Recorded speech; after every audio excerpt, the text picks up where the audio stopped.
Hi everyone. Today we're going to cover the 30 years projection. This is a very interesting file that can help us calculate numerous items based on numerous parameters, take investment out of our income, decide if we want to purchase a vehicle in 12 years, what financial impact it would have, and so on. So let's go through the click me first. First of all, the question that the file answers is, how will my finances look in the next 30 years, year by year? Perfect. Now, what do I need to know? We have here tips to help you out. We have here and the glossary in case something is not 100% clear. Now, let's start with the example. So, right now, here we would have all of the revenues we have. So, let's say we have a 4,000 euro salary. We have a side hustle that gives us another 500 bucks a month. No additional income, but we have a very small rental property that gives us 450 euros a month. Perfect. What is the expected increase per year?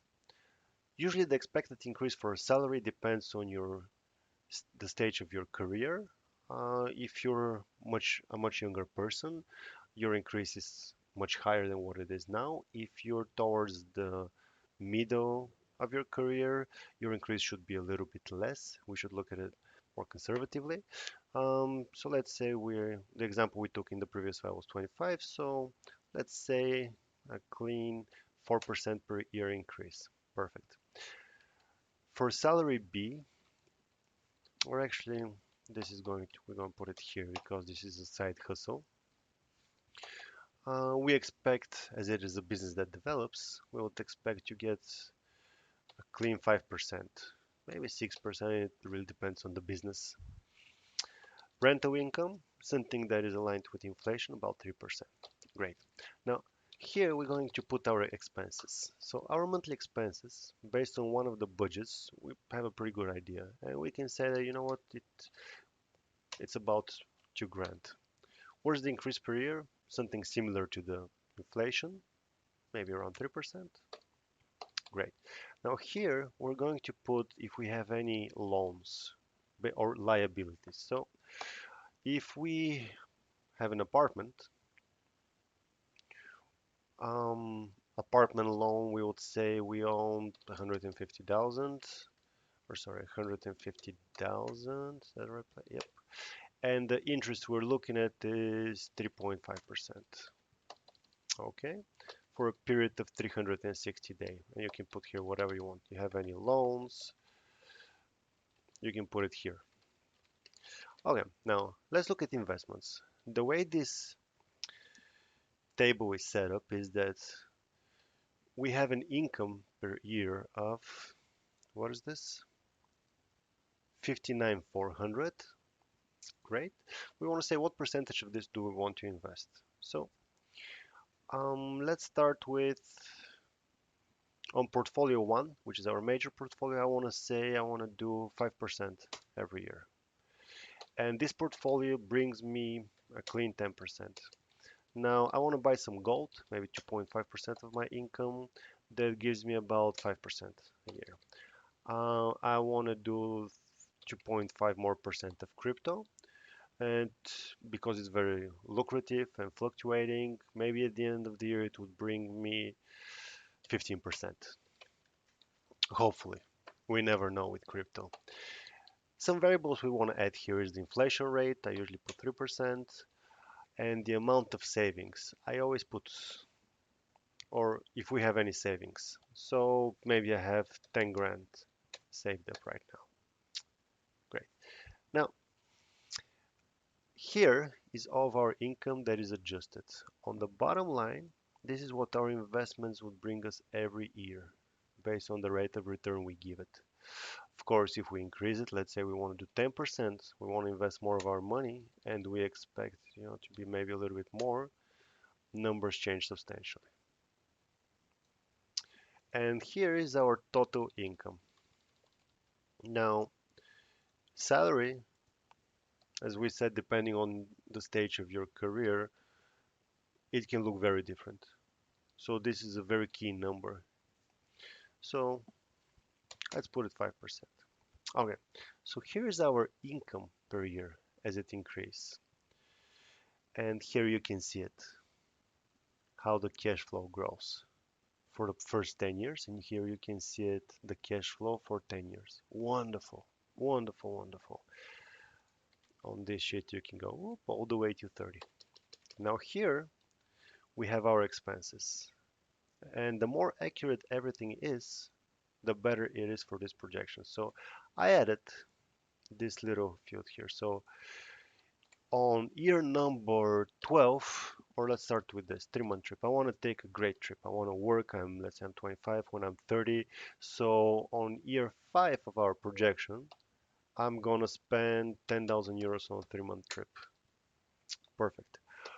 On year 15, so when I'm 40, I want to buy a Ferrari.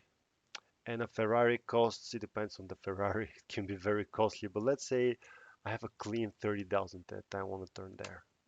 Perfect. So as you can see, that data populates on the table itself. And here it actually shows how our cash flow grows.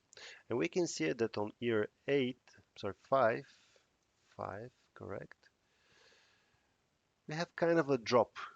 It's not very notable because it's a small amount, but let's say that our trip is extremely expensive. There we go. So we can see here that on year 5, we have a big bump in expenses. And here, our net revenue, not net revenue, but cash flow, also see a ding. This is a much more flatter. What is beautiful here is that for every distance you see, zoom it a little bit, you see here between the blue dot and the red dot, for every increment, you increase your cash flow. So when you look at your projections, you always want the blue line above, meaning that you make more money that you spend, and you always want to see this gray line as steep as possible. It has a logarithmic curve, as it's called, but it has a linear progression going up.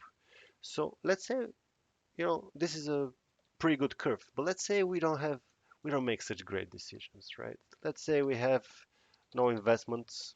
Let's cut off everything here. And instead of, we have a loan of 100,000 that is on 5%, pretty high, right? Okay, and it's for 10 years, or 120 days, yeah. And let's say instead of the 2,000 that we go to bars, we spend a lot of money we don't have, and that's why we get credits, and we spend 55 per month. There we go. Now, if we look at this, now things become a bit different. Let's look at the 10-year one first. From start, our cash flow start going negative. I mean, substantially negative. And we look at this from year 4. Well, I mean from year 1, because we're spending more than we're making. Goes down, down, down.